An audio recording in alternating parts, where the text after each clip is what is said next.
Entonces vamos a hablar de tres cosas aquí hoy: lo que es evangelio, lo que es evangelismo y lo que es evangelización. Son tres términos totalmente diferentes.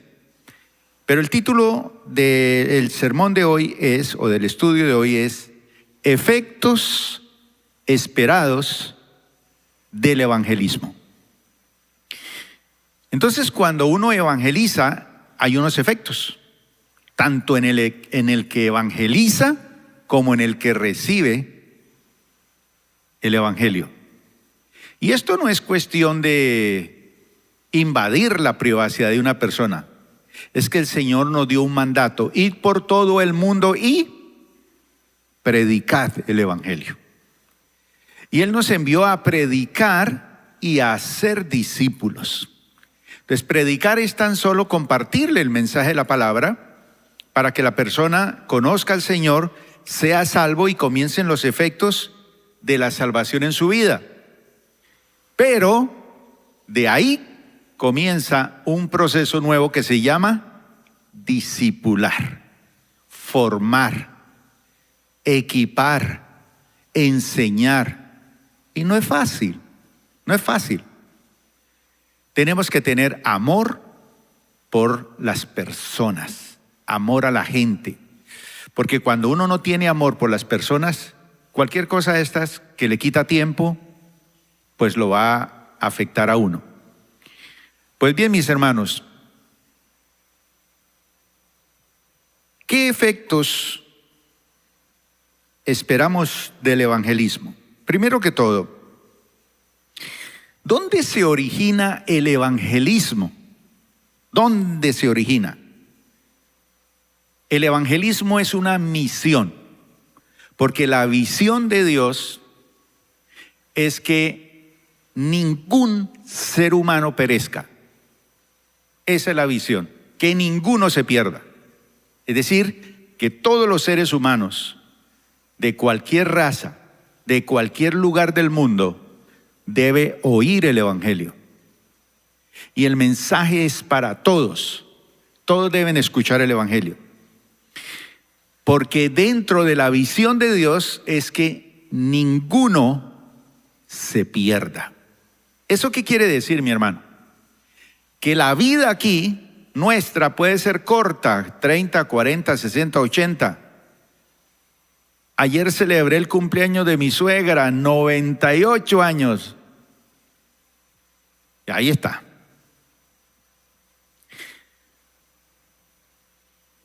Pero el Señor ha dicho: no quiero que ninguno perezca.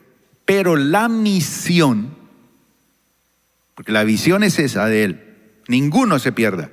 Pero la misión es: id y predicad el evangelio. ¿Quién le predicó el evangelio hoy a alguna persona? Levante la mano. Siempre hay que buscarlo. Hay que buscar esas oportunidades. Hay que hacerlo. No se vaya a la cama sin decir: hoy no le hablé, hoy le hablé a alguien de Cristo. Hoy le hablé a alguien de Cristo. Hoy es muy fácil evangelizar y es muy diferente evangelizar. En algún momento vamos a hablar de cómo evangelizar a través de las redes sociales. Porque hoy en día es muy fácil evangelizar, muy fácil. Pero la misión de la evangelización, ¿dónde comenzó? Comenzó con Jesús mismo. Y el cumplimiento de esa misión está su razón de ser del evangelismo. La evangelización es llevada a cabo ¿por quiénes? Los que obedecen el mandato. Dice la palabra del Señor que el que gana almas es sabio. Ganar almas para Cristo. Ganar almas para el Señor. ¿Dónde están los peces? Jesús dijo: ustedes piensan que la cosecha hay que esperar tantos meses. No, ya, hoy, en este tiempo.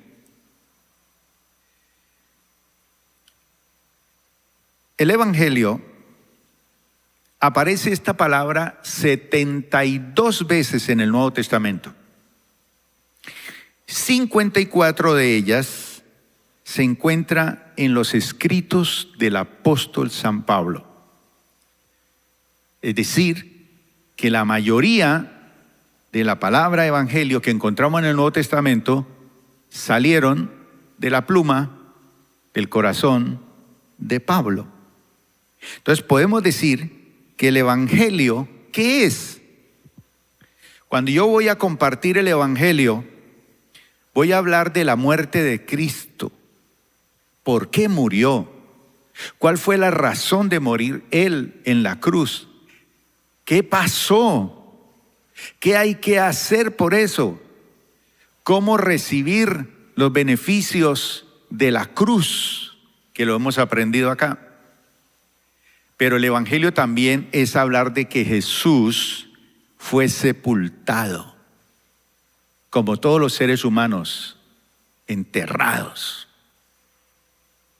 Pero la tercera verdad del evangelio es que Él resucitó. Está vivo, vive en nosotros, vendrá por segunda vez al mundo. El hecho de que Él esté vivo, Jesús dijo, si yo vivo, ustedes también vivirán. Ahora, ¿qué es vida?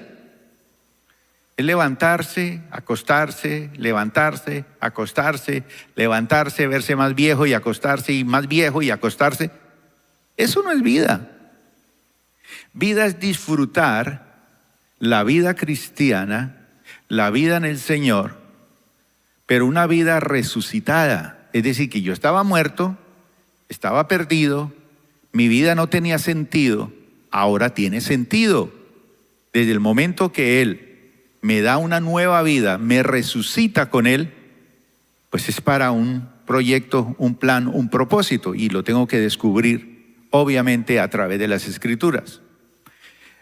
Pero la palabra evangelización la encontramos 52 veces en el Nuevo Testamento, de las cuales 25 aparecen en Lucas y 21 en los escritos del apóstol Pablo. Evangelización. ¿Y qué es evangelización? La evangelización es la acción de comunicar el evangelio a fin de llevar a las personas perdidas a Jesús para que ellos sean salvos. Eso es evangelización. Evangelio es la muerte, sepultura y resurrección de Jesús, la historia de Jesús, ¿para qué vino aquí? Pero evangelización es la acción de comunicar el evangelio. Eso es evangelizar, comunique el evangelio. ¿Cómo lo puede hacer ahora? A través de las redes sociales usted le puede llegar a muchos contactos. Usted de pronto ahí en su plataforma dice, tiene 1000 contactos, 2000. Hay gente que dice que tiene millones.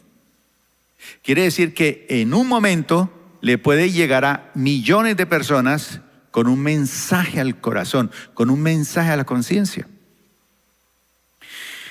Y la palabra evangelismo tiene que ver con métodos, con estrategias y con técnicas. Eso es evangelismo. Entonces vamos a darles un taller acerca de evangelismo. ¿De qué vamos a hablar? Métodos, estrategias y técnicas. Porque hay que hacerlo, porque Jesús lo tuvo.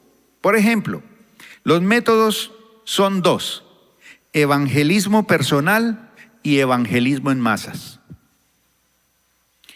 Hay evangelistas que predican a multitudes y multitudes se convierten a Cristo. Hay otros que hacen evangelismo personal. Entonces, este es el más económico y el más efectivo de todos, el personal. Ahora, estrategias. Depende del contexto en que estemos. Ya sea que estemos solos o con varias personas. Por ejemplo, Jesús se sentó en una ocasión a la orilla de un pozo para comunicar el evangelio a la mujer samaritana. ¿Sí o no? Ese es una estrategia. Jesús podía haber seguido de largo, pero Jesús se sentó. Aquí tiene que llegar alguien. Y afortunadamente llegó la mujer samaritana. En el momento preciso, Dios tiene un momento y un plan y un propósito. ¿Quién se le sienta a usted al lado ahí en el mío? En el avión. ¿Quién se le sienta ahí mientras usted está esperando a cumplir con su cita médica? ¿Quién se hace a su lado? Y usted lo mira y dice, ¿le hablo o no le hablo? Entonces ahí usted puede usar una estrategia, establecer la comunicación con esa persona. Si usted la ve afligida, si usted la ve triste, deprimida, es que posiblemente está enferma, muy enferma. Hoy nos comunicaron acerca de una vecina, de una de nuestras cuñadas con la que ella salía y comía y todo, y ella salió de viaje y volvió. Y ahora que llegó se dio cuenta que su vecina estaba en el hospital y que está invadida de cáncer, pero invadida por todo lado. Entonces, ella puede establecer un puente de comunicación con esta persona. ¿Qué técnica podemos usar? Por ejemplo, es un recurso material que podemos usar y utilizar, el cual es usado por el Espíritu Santo. Por ejemplo, ¿qué recursos materiales podemos llegarle a una persona como esta que está enferma con un cáncer que le ha invadido y que no hay nada que hacer? ¿Qué recurso material se puede llegar allí? Un abrazo, un saludo, un detalle, una palabra, algo. ¿Qué le gustaría a usted que le dijeran cuando le dicen que le quedan 8 días de vida en este mundo? Ya, se va. Chao, no nos vemos más. Porque ya entró en la lista de los que están. ¿Qué puente haría? ¿Qué técnica haría? ¿Qué recurso utilizaría? Espíritu Santo, ¿qué hago aquí? ¿Qué hago aquí? ¿A cuántos les ha pasado eso? ¿Cierto? Los que hablamos del Señor. Señor, ¿qué recurso? Dame sabiduría. Darle un detalle, darle algo, qué palabra le doy, qué busco. Y el Espíritu Santo le da a uno la palabra, le da algo para decirle a esa persona. Ahora, ¿qué es el evangelismo y cuál es su propósito? En el evangelismo, mis hermanos, estudiamos cómo testificar eficazmente y compartir el evangelio con audacia. Hay personas que son muy audaces para compartir el evangelio.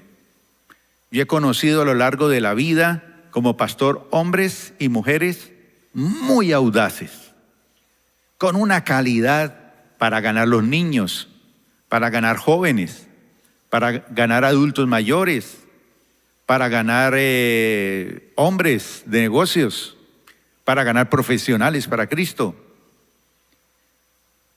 Eso es algo que uno queda impresionado de ver esa capacidad que tiene esa persona y es natural, le fluye.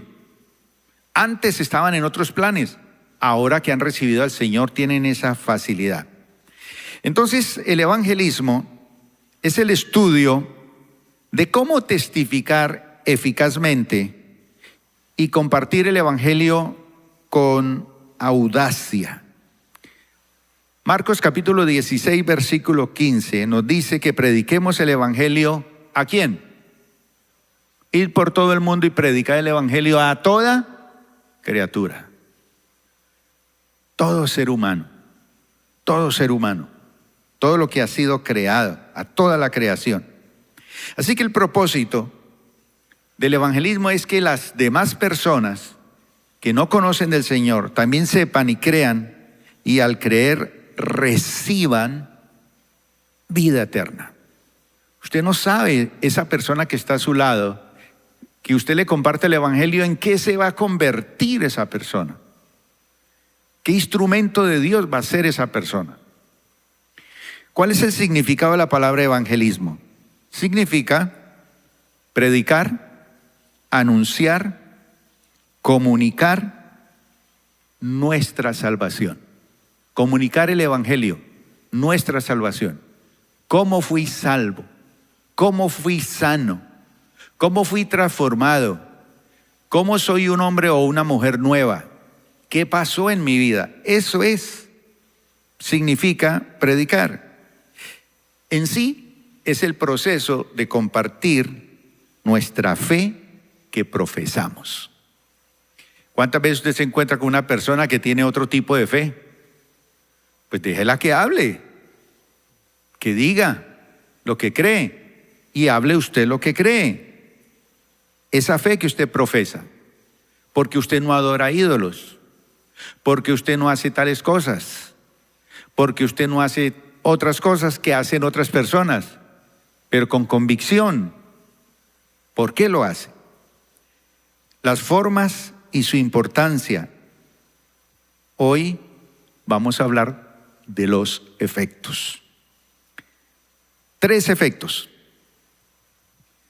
El evangelio produce, cuando se predica a una persona, cualquier persona, cuando usted le predica el evangelio a una persona, lo primero que le lleva es liberación. ¿Cuánto necesitan liberación financiera? ¿Cuánto necesitan liberación de enfermedades? ¿Cuánto necesitan liberación de problemas familiares? ¿Cuánto necesitan liberación de la depresión, de la angustia? Entonces, uno de los primeros efectos que produce el evangelio es liberación. Entonces, cuando usted comparte el evangelio, le está llevando ¿qué a una persona? Liberación. Así de sencillo. En segundo lugar, el efecto del evangelio es que cuando evangelizamos y compartimos la palabra de Dios, el evangelio ayuda a la persona a que distinga entre diferentes ofertas religiosas, porque hay muchas ofertas hoy en día. Y el efecto secundario es discernimiento. Cuando el evangelio le llega a una persona, despierta el discernimiento para que la persona distinga entre las diferentes ofertas religiosas y reconocer cuál es la eficacia que viene de conocer al Señor Jesús. No de milagros o de instrumentos, no. Sencillamente distingue, discierne y dice, oiga, esto es maravilloso. Acaba usted de orar por mí, acabo de recibir a Jesús y acabo de sentir algo en mi vida. Algo pasó ahora, en este momento. Y empieza la persona desde ese momento a tener discernimiento, a distinguir entre todas las ofertas religiosas que ha recibido. Dice, wow, Jesús llena todos los vacíos. Es la mejor oferta. En tercer lugar, los efectos del evangelio se miden en el arrepentimiento. Es decir, que tiene que haber ese efecto en la persona, que la persona tome decisiones de hacer algo. Y lo vamos a ver aquí, estos 3 efectos en Hechos capítulo 19, del verso 11 al 20. Entonces, si nosotros queremos resultados cuando evangelizamos, y diferentes resultados, no hay que hacer siempre lo mismo. Porque hay una persona que usted le puede hablar de una manera, a otra persona de otra manera, a otra persona de otra manera. ¿Cómo evangeliza usted a un niño? ¿Cómo evangeliza a un joven? ¿Cómo evangeliza usted a un científico? ¿Cómo evangeliza usted a una persona atea? ¿Cómo evangeliza usted a una persona? Son diferentes. Entonces, si usted busca resultados distintos, no haga siempre lo mismo. Hacemos algo siempre y debemos hacerlo con intención, pero en muchas ocasiones producimos efectos inesperados o ni siquiera producimos efectos. Usted lleva 50 años viviendo en esa unidad y no saben que usted es cristiano.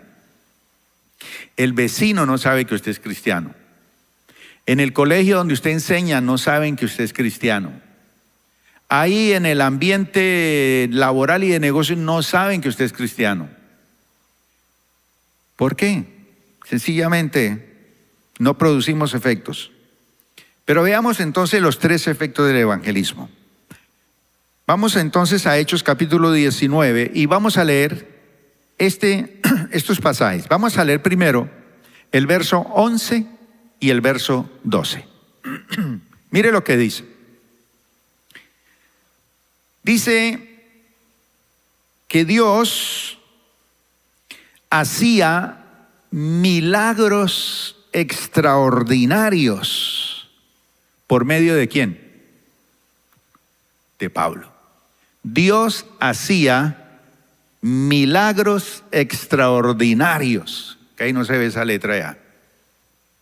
Milagros extraordinarios por medio de Pablo. Oiga bien, Dios sigue haciendo milagros, pero Él necesita hacerlos por medio de alguien. ¿Cuántos quieren ser instrumentos para que hayan milagros? Usted es un instrumento de milagro. Orando por un enfermo, compartiendo el mensaje a una persona, ganando a alguien para Cristo. Claro que sí. Y por eso tenemos que fortalecer nuestro carácter en esa área para ser audaces. Tenemos que tener el carácter del evangelista, así como lo tuvo Jesús. Y dice a tal grado, dice que Dios hacía milagros extraordinarios por medio de Pablo, a tal grado que a los enfermos les llevaban pañuelos y delantales. ¿Que qué? Que habían tocado el cuerpo de Pablo. Así de sencillo. Un pañito ungido. Solamente porque usted es un instrumento de bendición. Entonces Pablo no podía ir por allá a orar lejísimos. Llévese este pañuelo y llegue allá y póngaselo encima. Y dice que los demonios salían. Ustedes han visto algunos predicadores que se quitan la chaqueta y la mueven y se la tiran a la gente y la gente cae. Esas formas. O que le llevan un pañito, va, llévele este pañuelo y póngaselo allá y ore por él. Y crea y Dios lo va a sanar. ¿Qué Dios hace? Milagros. Y dice que el efecto, ¿y quedaban qué? Oiga bien, tocaban y quedaban sanos de sus enfermedades y los espíritus inmundos, ¿qué? Salían de ellos. Con solamente. Ahora, ¿por qué hacía Pablo eso? ¿Y por qué los discípulos inicialmente hacían esas cosas tan extraordinarias? Por el Espíritu Santo. Jesús dijo, cuando venga el Espíritu Santo sobre ustedes, ustedes harán mayores cosas que las que yo hice. A Jesús iban y le tocaban el borde del manto y había sanidad. Así de sencillo. Jesús escupía en el suelo, hacía lodo, lo ponía en los ojos y la gente recibía la vista.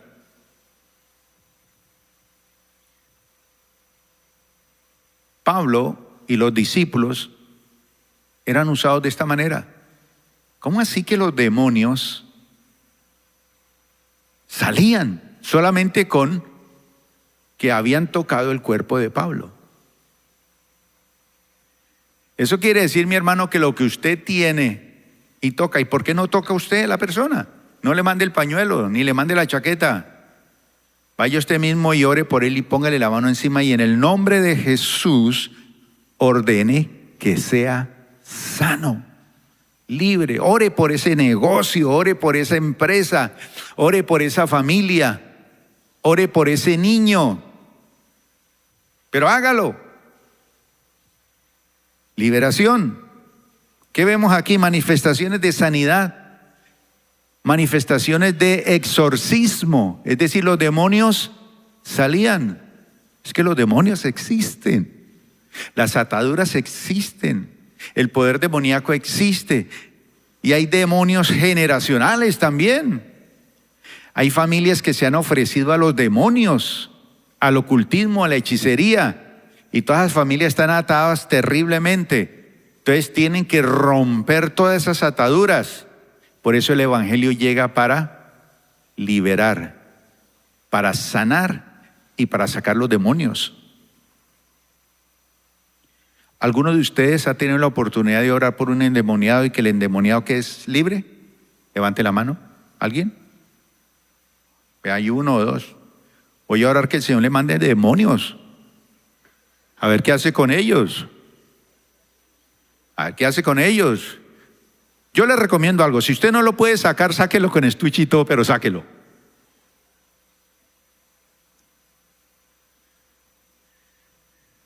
Es una realidad, mis hermanos.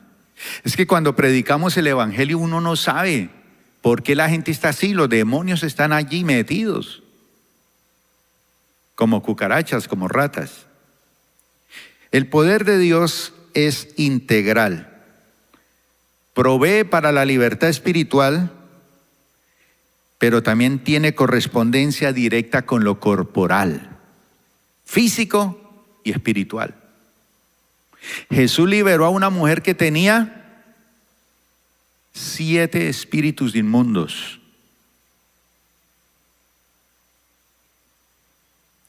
Quiere decir que los demonios habitan en los seres humanos. No todas las enfermedades son demonios, pero hay muchas cosas que son producidas por los demonios. Para eso viene el Evangelio, para traer liberación. Así que muchos cristianos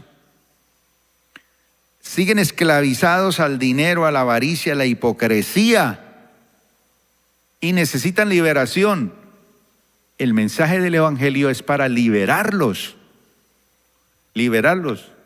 Aún los cristianos pueden ser atados y poseídos si descuidan su vida. Pero aquí también evoca el toque de manto a Jesús y a esa mujer que le canceló ese flujo de sangre. La gente tocaba a Jesús y con solo tocar a Jesús eran sanos. También aquí tenemos el paralelo, ¿recuerdan ustedes con la sombra de Pedro? Dice que Pedro colocaba a los enfermos y él no tenía tiempo para ponerle la mano a todos, sencillamente los colocaba contra luz del sol. Entonces cuando él pasaba, la sombra de él tocaba a la persona y la persona era sana y liberada de demonios. De Jesús no dice que hizo eso, pero los apóstoles lo hicieron. Su sombra puede sanar a una persona. Pero usted tiene que tener la intención. Muy bien, verso 13 al 16. Entonces el Evangelio trae ¿qué? Liberación. El Señor te usa para sacar demonios. El Señor te usa para sanar. Eso es evangelizar. Una persona que está en la olla. Uno era un pordiosero. Un evangelista es un ex pordiosero que le enseña a otra persona dónde encontrar pan. Así de sencillo.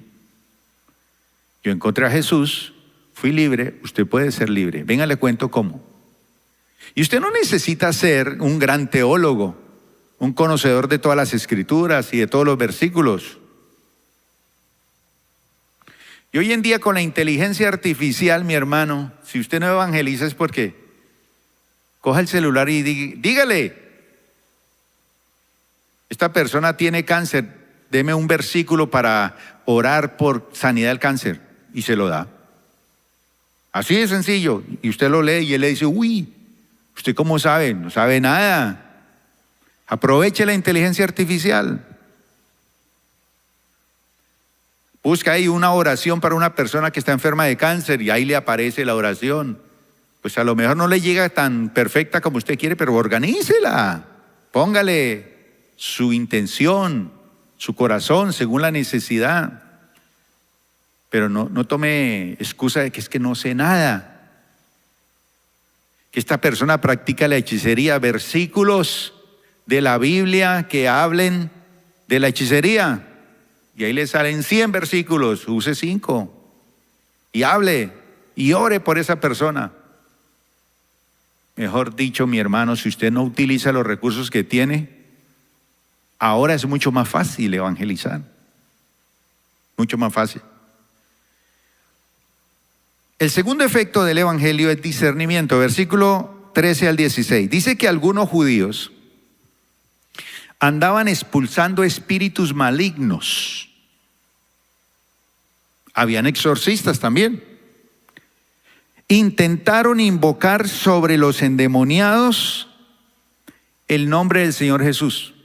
O sea, eran gente que no se había convertido, no conocía al Señor, pero veían que los discípulos utilizaban el nombre de Jesús.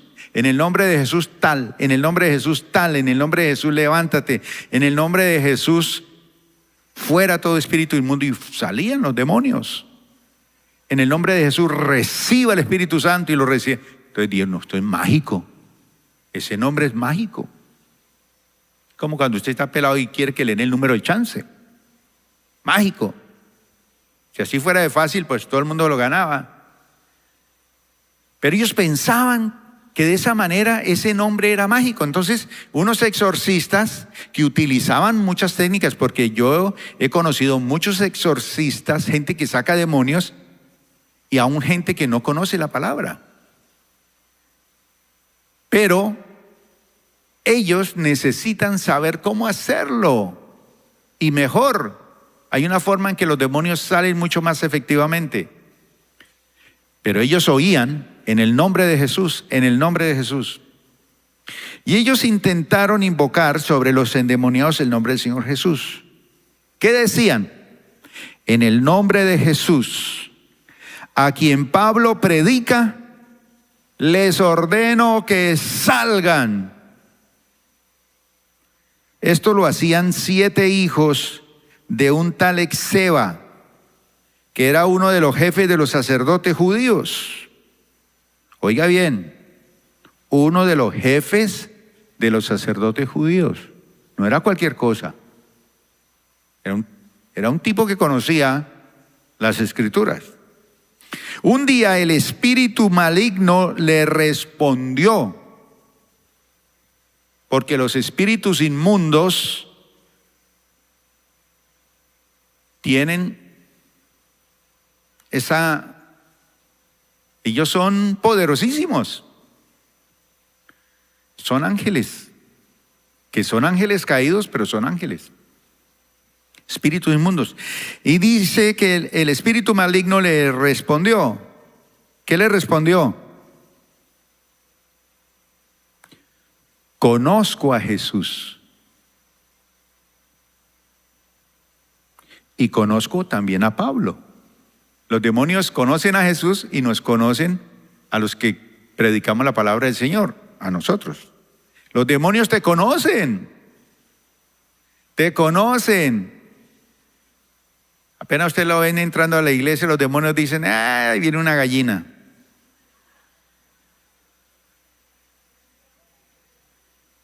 Ese es cobarde. Ese es feo, ese no sirve. Y usted escucha esa voz y cree también eso. Conozco a Jesús y conozco a Pablo, pero ¿ustedes quiénes son? ¿Quiénes son? Y abalanzándose sobre ellos, el hombre que tenía el espíritu inmundo los dominó a todos. Los maltrató con tanta violencia que huyeron de la casa desnudos y heridos. Yo recuerdo hace muchísimos años, aquí está Diógenes. Él estaba recién convertido, eso hace 1000 años. Y llegó una endemoniada a la iglesia y quería molestar allí. La tomamos, la llevamos a un cuarto, le dimos agüita y les dije: atiéndanla ya mientras termina el servicio y luego vamos a ministrarle. Y conseguimos unos hermanos que me ayudaran a sostenerla mientras oraba, y yo invité a Diógenes. Y esa mujer le ganaba a esos 7 o 8 hombres que se quedaron allí, porque yo quería que aprendieran también cómo sacar espíritus inmundos. Venga para que aprendan. Y les enseñé cómo hacerlo. Y en algún momento la mujer se transfigura, se cambia su forma de hablar y todo, y empezó a decirme todos mis pecados que yo había cometido de chiquito. Días, fechas, años. ¿De qué se las pica usted? Si usted es un pecador inmundo. Usted viene a engañar a esta gente aquí, vean estos pobres hombres, le decía, y con voz de hombre hablaba ella. No se dejen engañar que este hombre es... Y yo me acuerdo que Diógenes abría sus ojotes así, y me miraba y decía: ¿cómo así? Está echando fuera demonios y hablando, y mire todo lo que están sacando de sus pecados ocultos.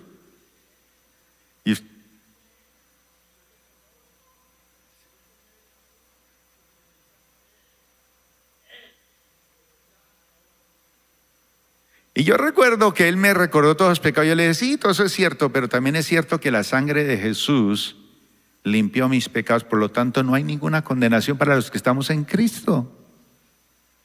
Así que en el nombre de Jesús te ordeno que salgas. Y pegó un grito a esa señora que se escuchó en el barrio y quedó como muerta. Diógenes todo asustado: pastor, usted mató a esa señora. Tranquilo, déjenla ahí. Eso, ahora que despierte le damos agüita. Demoró 2 horas ahí. A las 2 horas regresó. ¿Y yo qué hago aquí? ¿Y yo por qué estoy aquí? ¿Y yo por qué estoy vestida así? ¿Por qué vuelvo a feo? ¿Por qué? Era la loca de la ciudad. La conocía toda la ciudad. Ella era famosa. Pedía limosna y todo en la calle. Era la loca de la ciudad, como Jovita aquí en Cali. Así de famosa era. Y esa señora quedó completamente libre, sana. Fue una bendición. Te trajo el Señor liberación. Entonces, ¿qué nos dice acerca del efecto del discernimiento? ¿Qué practicaban en esa ciudad de Éfeso? Éfeso era la capital religiosa de Asia. ¿Y cuál era la diosa de Éfeso? Diana. En ese Éfeso hubo un acontecimiento mundial. Allí hubo un concilio en Éfeso. Años después, allí declararon a María como corredentora. Le dieron divinidad a ella, como herencia de Diana allí. Pero dice que esa ciudad, que era el centro de Asia, era una ciudad entregada a la hechicería, a la brujería. Habían magos, y dentro de los cuales muchos judíos gozaban de respeto. La figura de los sacerdotes. Había mucha religiosidad, mucha hechicería, mucha brujería. Menos mal que aquí en Cali no hay brujería, ¿verdad? Entonces, en Éfeso habían múltiples ofertas religiosas que de alguna manera pretendían proveerles medios eficaces en términos de resultados. Digámoslo así, cierta publicidad resuelve tus problemas de amor, resuelve tus problemas de mala suerte, resuelve tus problemas de enfermedades, de salud, de dinero, de amor. Pero se debe discernir quiénes son. Así que la eficacia no está en el milagro en sí mismo, ni en el instrumento que Dios use para el milagro. En el fondo, la eficacia está en el nombre de ¿quién? De Jesús. Ese es. Entonces, ninguno de los que estamos aquí somos milagreros, pero creemos en los milagros. No jugamos al más poderoso, pero creemos en esperanza a quien tiene el poder de obrar en su sabiduría y en su soberanía. Entonces, el evangelio real produce efecto en el discernimiento de los seres humanos. Muchos veían brujos, hechiceros y todo, pero veían que Pablo y que Bernabé eran diferentes. Y tercero, con esto termino, versos 17 al 20. El evangelismo produce resultados. Entonces no solamente libera, provee discernimiento, sino que también produce arrepentimiento. Entonces evangelizar no es divertir a la gente, no es echarle un chiste para que cambie por un momentico su cara triste. No, eso tiene una connotación, mi hermano. El evangelio, el evangelismo produce en la persona y debe producir arrepentimiento. Verso 17 al 20. Cuando se enteraron los judíos y los que no eran judíos que vivían en Éfeso, el temor se apoderó de todos ellos y el nombre del Señor Jesús ¿era qué? ¿Era qué? ¿Era qué? Glorificado. Usted es un instrumento, pero quien debe ser glorificado es el Señor, porque Él es el que hace todo. Y muchos de los que habían creído llegaban ahora y ¿qué hacían públicamente? Confesaban lo que habían hecho. Públicamente. Ese es el efecto del evangelio. Me arrepiento de ser adúltero, me arrepiento de ser ladrón, me arrepiento de ser infiel, me arrepiento de maldecir, me arrepiento de mis malos caminos. Y dice que la gente confesaba públicamente lo que habían hecho. Y un buen número de los que practicaban la hechicería juntaron sus libros en un montón y los quemaron delante de todos. Eso es arrepentimiento. Quemaron todos los libros de brujería, de hechicería. Cuando calcularon el precio de aquellos libros, resultó un total de 50,000 monedas de plata. ¿Produce el evangelio arrepentimiento? Claro que sí. Así la palabra del Señor, ¿qué?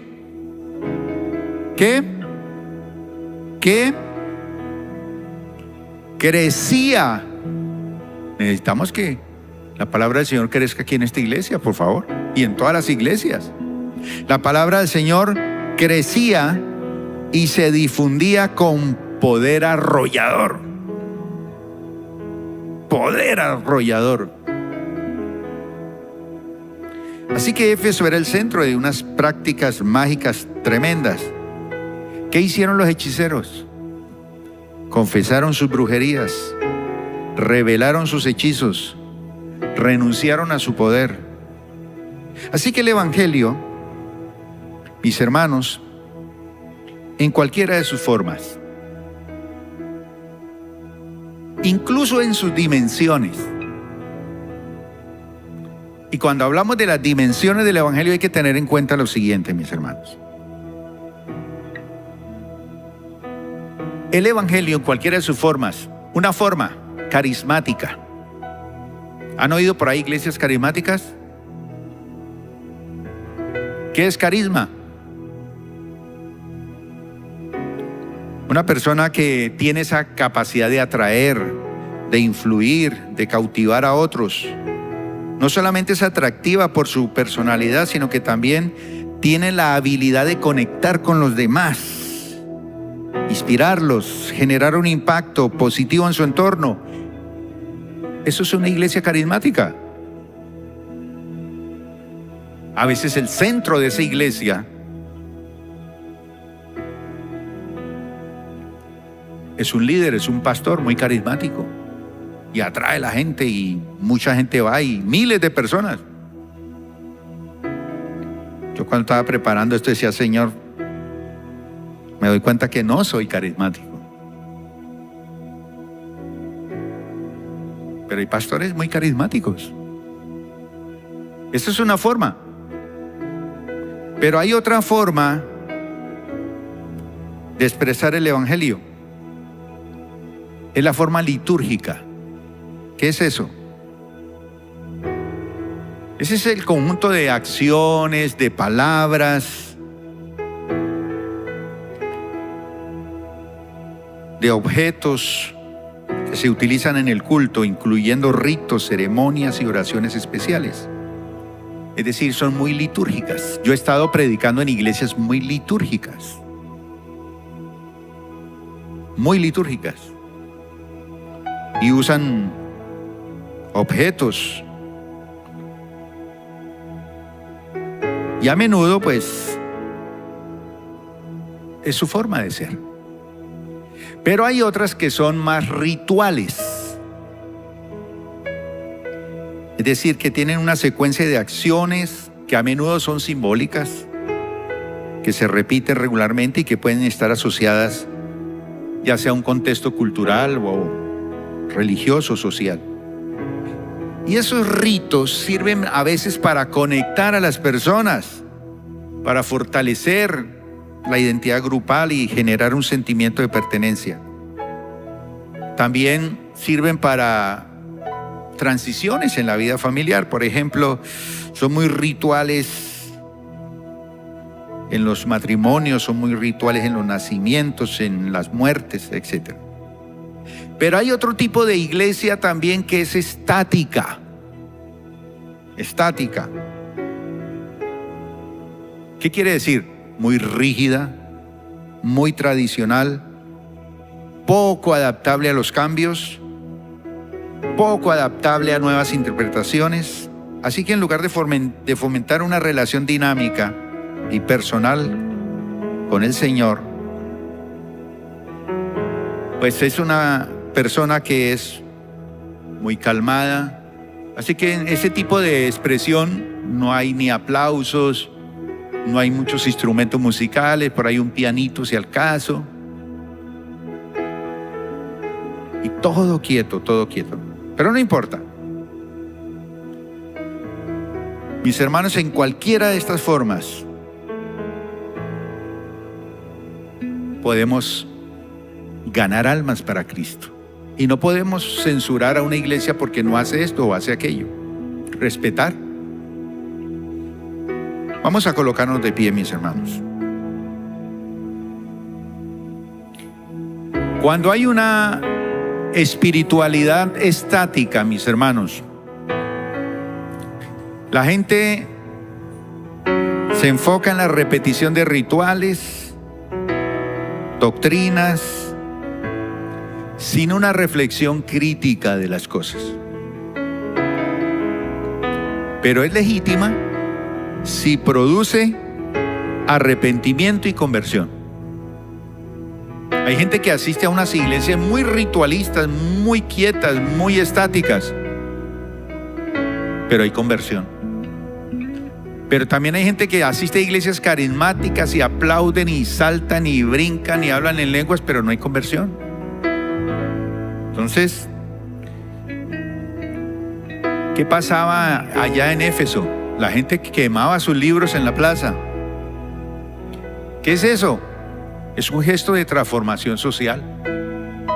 Está quemando, está destruyendo.